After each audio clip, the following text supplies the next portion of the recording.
Every year, a few wide receivers get buried in fantasy drafts, and every year, at least one of them ends up breaking fantasy football. This video is all about finding those guys who are going 2 to 4 rounds later than they should be, like a Brian Thomas last year who went in round 10 and ended up winning leagues. So without further ado, these are the 5 wide receivers who deserve way more attention in 2025 fantasy football drafts. And I mentioned Brian Thomas at the start. Let's talk about his new teammate in Travis Hunter, who is an absolute freak. You already know that. He was the first two-way player to be drafted in decades. He won not only the Heisman, but also the Biletnikoff Award. He was just a decorated athlete in college on both sides of the ball. This dude was averaging like 150 snaps a game in college, and despite that, he was still one of the best wide receivers in the country. He ranked top 5 in receiving yards, receptions, and touchdowns last season, and he had 5 games of 100 yards and 2 touchdowns. Now, he wasn't just doing this on some sort of insane volume. He was basically dominating coverage in every type of way. Matt Harmon of Reception Perception pulls these stats. He watches a bunch of prospects. He charts them out, and he is the best to do it. Matt Harmon, be sure to follow him. He says that this guy in Travis Hunter ranked 92nd percentile, which is top 10% against man coverage, against zone coverage, against press coverage. He says he had a rare catchability. He basically put him out there and said, like, this is the best guy that I've been scouting ever since I started doing this, is what Harbin was saying, which is just crazy because this guy was a defender for half his snaps. And then the Jaguars took him 2nd overall. They immediately said in their post-draft press conference after round 1 that they view him primarily as a wide receiver, and so far in camp, that's what he's been practicing as. You can see those reports right here from NFL Rookie Watch on Twitter. Travis Hunter is reportedly taking snaps exclusively at wide receiver right now. Jaguars coaching staff believes he has a lot more to learn at the wide receiver position than the cornerback position. This makes a lot of sense. He was naturally a cornerback in college. He ended up playing the wide receiver position without ever even going to most meetings or really any meetings or practices at all. So it makes sense that he needs to get into those meetings and put an little extra time there. But the thing that I'll hang my hat on is that they took him 2nd overall. Liam Cohn wanted him, and after the draft, they said that this guy's going to play on offense. Even if he only plays 70% of the offensive snaps, that's all he needs to run like 25 plus routes a game. He's already developing a chemistry with Trevor Lawrence, which some of this is tongue-in-cheek, right? But Trevor Lawrence says, I didn't realize how explosive he is in and out of his cuts. He's very impressive. This is something that Trevor Lawrence was kind of highlighting almost like word for word last year about Brian Thomas towards the middle part of the season, how explosive he was. If you're going to have these two guys on offense, Brian Thomas stealing some of the defensive attention, Travis Hunter as a rookie having less defensive attention to go and work with and get open, that's going to mean good things for him and really the entire offense. So yes, heading into the season, if this is the wide receiver room currently for the Jacksonville Jaguars, Brian Thomas looks like a top 10 overall player or so in fantasy football. He looks like the clear wide receiver 1 after ranking top 5 in the NFL in receiving yards last year. One of the best receivers down the stretch after being a first-round pick last year. But let's not get it twisted. If Travis Hunter actually comes out and as the 2nd overall pick, best wide receiver in the draft, plays 70 to 80+% of the snaps on offense, there's no reason why he can't compete to be like the 1A, 1B. That's how good Hunter is. And if that's the case, you're looking at a guy who can easily in his rookie year earn 120 plus targets. His only competition outside of Brian Thomas, there's no more Evan Ingram or Christian Kirk here. It's Dyami Brown, who's a newcomer, having a nice start to camp, but clearly the wide receiver 3. Parker Washington as well. After that, it's just a bunch of depth bodies. Brenton Strange at the tight end position, I think, is maybe a sleeper in terms of fantasy because he goes late, but in terms of real life, earning like 100 plus targets, probably not so much there. Which means you're looking at a healthy Trevor Lawrence right now with a new coach in Liam Cohn, who just supported 2 strong wide receivers in Godwin and Mike Evans last year in Tampa before Godwin's injury. Why can't he do it again? With arguably just as talented, at least in terms of being younger and more explosive guys in Brian Thomas like we saw last year and Travis Hunter coming into the league. The rest of the offseason changes, we're hoping there's an improved offensive line. You can see all the moves they made here, getting Robert Hainsey, Patrick McCarry. They did some stuff in the draft as well in the 3rd and 7th round, adding pieces to the offensive line. That's the hope, that you have a healthy Trevor Lawrence with a little bit better protection. You add a Travis Hunter to improve this offense overall next to Brian Thomas, and Liam Cohn, who just showed last year he knows how to get guys open so creatively. It was amazing. That starts to sound really good for the entire offense to buy in. Trevor Lawrence is like a late round QB, and definitely Travis Hunter, because let's look at where he goes right now in draft. He's currently going as the 61st overall player. So he's going in like the 5th, 6th round of the fantasy drafts as the wide receiver 30 right now. I think some people are concerned that he's going to play a lot of defense. I think some people are concerned that he's the wide receiver 2 on his team because of Brian Thomas, and maybe they don't trust the rookie and things like this. All of those concerns are literally built into his price point. I mean, again, this guy's going as the wide receiver 30 right now in a Liam Cohn offense where I think Trevor Lawrence, if healthy, can support 2 wide receivers. Like 61st overall, Wide receiver 30, there's a world where, I mean, this is probably his floor. Like, I see Travis Hunter at the end of the year finishing easily as a top 24. Wouldn't be shocked if he finishes as a top 20 to top 15 wide receiver. And next year, he's going to be like a second round pick. And we're taking him kind of like T. Higgins and Jamar Chase. And we're taking him in round 6 right now. The next guy who deserves way more attention, and I get it, he's not the sexy pick in Calvin Ridley because he's 30 years old right now. And like last year, you look at his 2024 stat line and it was okay, but it wasn't that exciting. But it also doesn't add all the context. Like if you were to just look at him playing all 17 games, earning only 120 targets, 64 catches for barely 1,000 yards, you might look at this and go like, yeah, that wasn't that great. Just 5 touchdowns as well. I understand that, but then you have to look a little bit deeper into some of the advanced metrics and what was happening here. Ridley led the NFL in air yards, was 5th in average depth of target, but he had over 1,000 unrealized air yards last year. And what does that mean? It means that over 1,000 yards, the ball was thrown 1,000 yards in the air total and just not completed because of poor quarterback play. Like it's hard to complete those passes in general, but you look at the Titans last year, this is ESPN's just total yardage by team. They ranked easily in the bottom 10, barely throwing for 3,300 yards last year. If you look at their completion percentage of 63%, like that's pretty good, but then you see that most of those completions are in the short parts of the field. Anything intermediate or deep, this was a bottom 5 passing offense, and that's where Ridley was running most of his routes. But in terms of earning targets, it was still there for Ridley, right? 7 per game, top 20 in the NFL. He had a 24% target share, which is not elite, but it is definitely good. It's not great, but it's strong overall, and this is with a team that did stink. Like you're talking about having Will Levis and Mason Rudolph. Like when Mason Rudolph came in mid-season last year, it was like night and day. Like this is a massive upgrade, and that was Mason Rudolph. That's how bad it was. Despite some of that, and this is kind of where Mason Rudolph took over for a couple of games with Will Levis banged up. The second half of the season, the final 11 games from week 8 on, Calvin Ridley, 14 fantasy points per game, double compared to his first 6. 7.8 targets and 75 receiving yards per game, more than double the receiving yards per game, 2.5 times as much. I say this to say that we need more context here. That first month of the season, the first 5 or 6 weeks with Will Levis, you remember it, he was throwing pick sixes every week. It was like a Jameis Winston style play, like just something ridiculous, throwing the ball backwards for a pick 6. It was rough. And it was rough for a lot of the season, but towards the middle parts of the season, Will Levis at least got a little bit better. He showed some improvement for like a month or two, and that's where Ridley was averaging over 14 points per game, producing like a top 15 receiver in fantasy. And that's encouraging because now we hope Cam Ward, the number 1 overall pick, will be an upgrade from Will Levis and Mason Rudolph. I assume that he will be at this point, and Cam Ward is somebody who fits Calvin Ridley so well.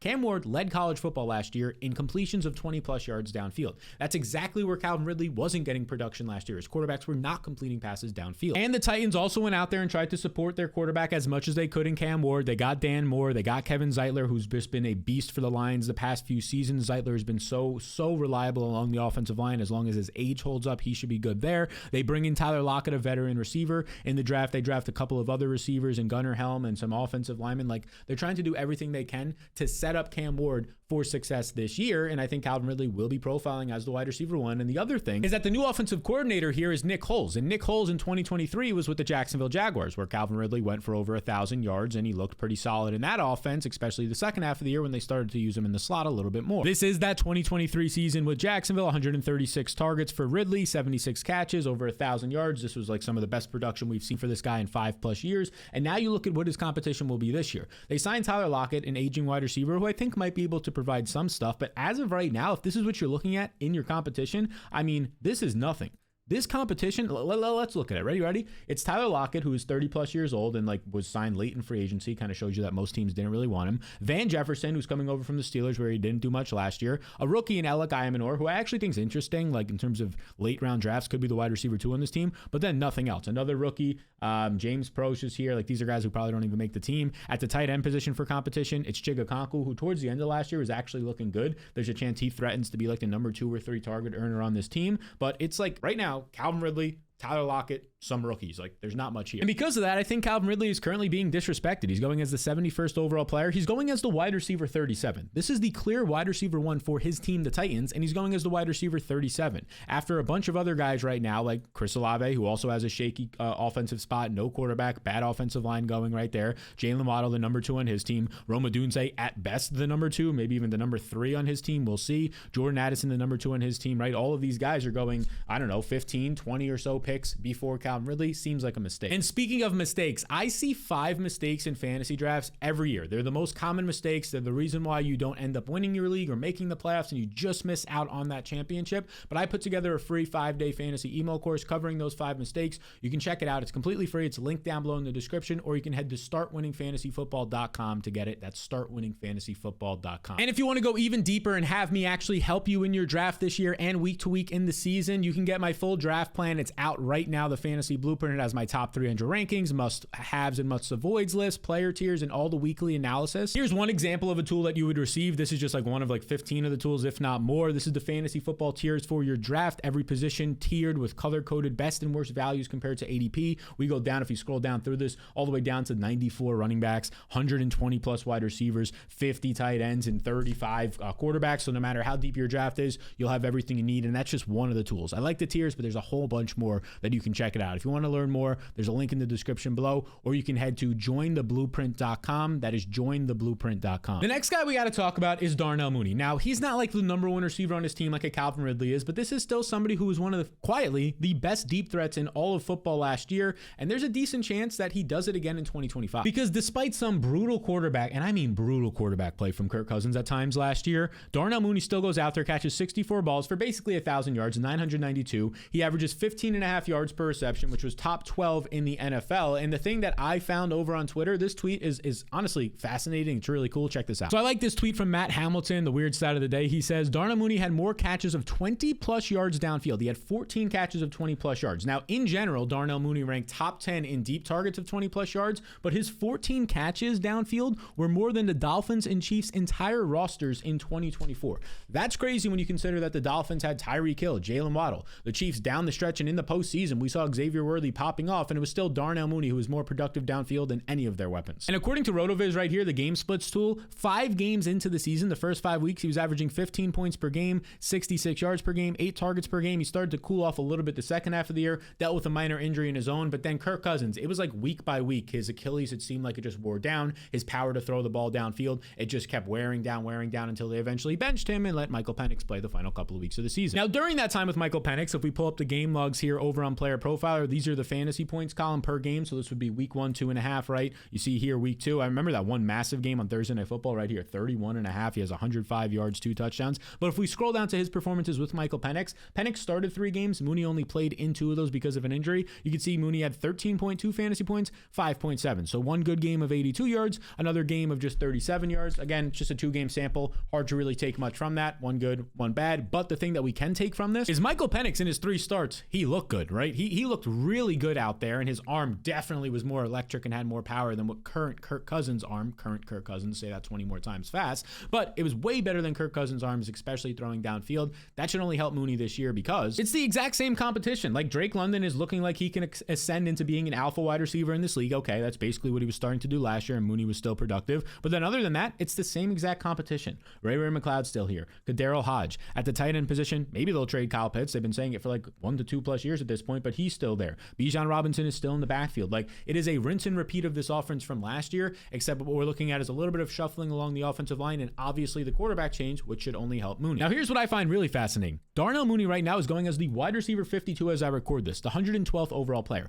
That is crazy to me. 112th overall player, wide receiver 52. He literally finished last year as the wide receiver 34, despite having not great quarterback play. And even if Michael Penix does not play great this year, we saw Mooney last year finish as a top 35 receiver. Now he's going as the wide receiver. Let's pull it up again. The wide receiver 52 after names like, I don't know, Luther Burton, who might be the 4th option in his passing attack, Emeka Egbuka, who seems like definitely the 3rd or 4th option in his passing attack, backup running backs and Zach Charbonnet at this point, right? Quarterbacks like Brock Purdy and Justin Herbert, who are like late round quarterbacks. Like, you're really going to be going into a draft and not taking Darnell Mooney, a number 2 on his team in an ascending offense with a good offensive coordinator? That's crazy. And a guy who fits a similar mold to me, like a Darnell Mooney, someone who could win downfield, had awful quarterback play at times last year, is Josh Downs. And Josh Downs is really interesting because this is a slot wide receiver who is able to then go on the outside and win. Like, he ranked top 10 in the NFL in slot snaps last year, but was still winning downfield often. Specifically, Downs last year took another step forward, even though he only played 14 games, so he was a little bit banged up. He caught 72 balls for 803 receiving yards last year. And the thing that I thought was pretty cool was, let's scroll down here, he was actually earning a 26% target share from his quarterbacks last year, Joe Flacco and Anthony Richardson. 26% target share, that's 19th overall overall in the NFL. So top 20 in terms of earning targets in the NFL. That was ahead of his teammate Michael Pittman and anybody else on this team. I do think Josh Downs is the most talented receiver on this team. I think he's the number one. We'll see if that continues heading into this year,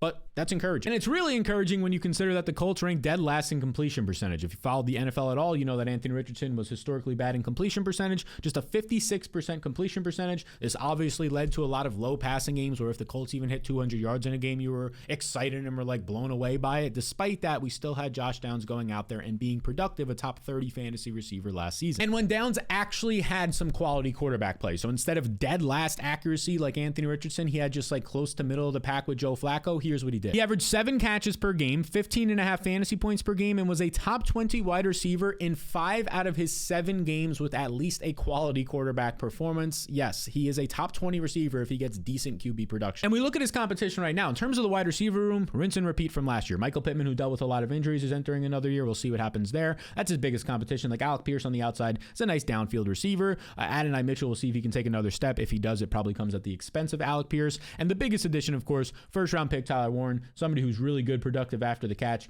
can be used all over the field, the slot, out of the backfield, in line, out wide if they really want him to. So I do think Tyler Warren being here does hurt in terms of shrinks the target share pie, but I think it really pulls away from guys like Michael Pittman and maybe the running backs who win to the short part of the field, short middle parts of the field. Josh Downs is winning in the intermediate and downfield a lot more often than people think. But other than that, there wasn't a bunch of changes here. Like the biggest changes came with Tyler Warren in the draft. They lose Will Fries and Ryan Kelly in free agency. I do think that that's important. Maybe leads them into more third down, second down passing situations, which hurts Jonathan Taylor. Another reason why I'm not as high on him. Other than that, the only additions here were really basically Daniel Jones, which if Anthony Richardson continues to struggle, we've at least seen Daniel Jones produce like the quarterback 20 or 24 in the NFL instead of dead last in accuracy. And that's all this offense needs. If they go from dead last in quarterback accuracy and play to like literally just 25th or 24th overall, it's going to help Josh Downs. So let's just all rub our globes together, the genie, and just make one wish here that Anthony Richardson can take a step forward. That crazy eyes Daniel Jones, they look a little bit crazy there, right? Daniel Jones can step in and at least provide like top 24 quarterback play, or maybe even the rookie Riley Leonard comes in, runs a bunch, and then provides top 24 quarterback play. Just something here. Like, heck, I'll take 26th overall. It'll help the whole offense. So all that context here, Josh Downs goes as the wide receiver 48. Nobody wants to touch this offense because of Anthony Richardson. I completely get that, but the wide receiver 48 is crazy because this offense was historically bad in accuracy, literally like the worst of all time in accuracy last year when Anthony Richardson was under center, and Josh Downs was still able to produce like a top 30 option. I think that wide receiver 48 is his floor. And the next guy we got to talk about is Stefon Diggs, who is a veteran aging receiver. He's 31 years old, coming off of a torn ACL. And like, if you follow my content, you know I'm not usually the highest or the person who's saying like, yeah, go get that old veteran coming off of an injury, right? So this one is like somewhat of an exception for me because of the situation. Let's dive into it. So Diggs was on his way to being a top 20 wide receiver in fantasy last year with the Texans. But over his first 8 games, he tears his ACL. In that 8th game, he had 47 catches, 496 yards. He scored a bunch of touchdowns. He scored 3 touchdowns. I don't know why I said a bunch. And his 15.2 fantasy points per game, that was actually number 18th overall. He was earning a 24% target share. This was while competing with Nico Collins and Tank Dell during that time. So everything was looking good for Diggs, who was operating out of the slot primarily. And then this offseason comes and he signs a 3-year, $63.5 million deal with the Patriots. That is some legit money. It's not like 30 plus million like top wide receivers are getting right now, but it's enough when he's getting 25 million guaranteed for you to look at that and go, okay, at this stage in free agency in March, it looks like Diggs is going to be a top 2 option for this passing attack, maybe even the number 1 option depending on what the Patriots do in the NFL draft. Well, in the NFL draft, according to the team changes tracker in my fantasy blueprint, again, you can check that out linked down below.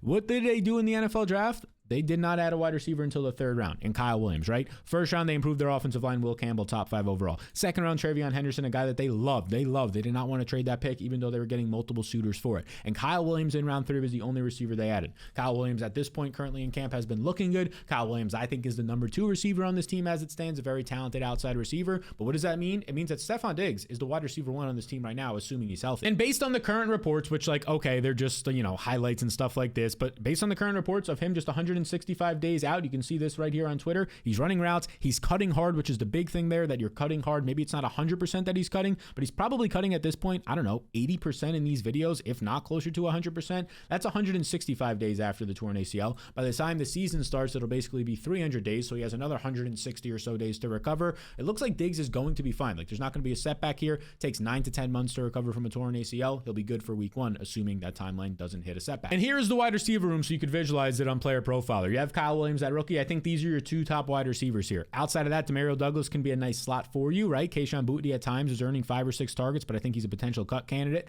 The rookies in Jalen Polk and Javon Baker from last year, maybe one of them takes a step forward, but none of them showed anything last year to really be that exciting or put them on the field over to Stefon Diggs. Matt Collins was signed. I think Matt Collins could definitely get into a 3 wide receiver set rotation if Demario Douglas or Kyle Williams can't stay on the field. But I think you're looking at Stefon Diggs working out of the slot 50% of the time, 40% or so, and then going to the outside and being Drake May's number one option. Drake May, who is an ascending quarterback in a system now where you're going to be having an improved offensive line, new offensive coordinator Josh McDaniels, new coach Mike Vrabel. It seems like a more mature coaching staff and regime in here. All that bodes well for the offense, I would hope. And if we want to kind of look at like an aging wide receiver coming off of like a torn ACL, you can look at Julian Edelman. He tore his ACL in 2017. He missed the whole 2017 season. Then he comes back in 2018. He puts up a top 12 wide receiver season, right? He has 894 yards, 6 touchdowns in this season. He went off, I believe. Yeah, he caught 74 balls in the year on 108 targets. And despite that, he was still able to be a top 12 wide receiver coming off of that torn ACL. You have guys coming off of an Achilles injury like Emmanuel Sanders at 30 plus years old back in the day. He did good. Another guy who came off of a torn ACL was Odell Beckham Jr. Remember this one as well, right? He comes off of the torn ACL, and then in the season where he joins the Rams, you can see this right here. You scroll down to the postseason production for Odell during this time. He's having 54 catches or 54 yards and a touchdown, 69 yards, 113 yards in the Super Bowl, 52 yards and a touchdown before tearing his ACL yet again. But these are all guys who were aging, who have the model of Stefon Diggs as good route runners, productive players earlier on in their career, can win kind of just with their wisdom and just experience. Now you get that with Stefon Diggs, and like, sure, if he was going to be expensive or if he wasn't going to be the number one option on his team, I'd probably be hesitant. But he looks like the clear number one, and he's not expensive in drafts. Because right now, Stefon Diggs is currently going as the wide receiver 44 in drafts. He goes as the 89th overall player. So he's going in like the 7th or 8th rounds of drafts.